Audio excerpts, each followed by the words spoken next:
तर भोगीची भाजी बनवण्यासाठी तीळ भाजून घ्यायचे आहे, त्याचं कूट करून घ्यायचं आहे, शेंगदाणे भाजून त्याचं पण कूट करून घ्यायचं आहे। शेंगदाणे भाजताना त्यामध्ये अद्रक आणि लसूण थोडंसं टाकायचं आहे। आता भाज्या इथे मिक्स करून घ्यायच्या आहे। इथे वाल, बोरं, त्याच्यानंतर गाजर, मटर आणि हरियाल बूट असं सगळ्या भाज्या मिक्स करून इथे घेतलेल्या आहे।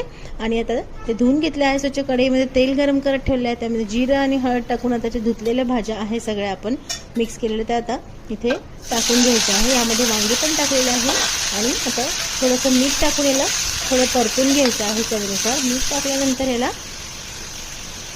थोडंसं पाणी सुटतं। आणि आता मी इथे आज भोगीची स्पेशल भाजी बनवते आहे। याची फुल रेसिपी माझ्या यूट्यूब चॅनलला मी पहिलेच अपलोड केलेली आहे डिटेलमध्ये। आज मी शॉर्ट व्हिडिओ टाकते आहे। आता दोन्ही कुटं जे केले ते तिळाचे शेंगदाण्याचे ते टाकून घ्यायचं आहे आणि त्यानंतर लाल तिखट टाकून वाफ दाबून त्याच्यावर पाणी टाकून द्यायचं आहे आणि तेच पाणी मग भाजीमध्ये टाकून ही भाजी पूर्ण शिजवून घ्यायची आहे। नंतर कलर खूप छान येतो। रेसिपी आवडल्यास लाईक करा।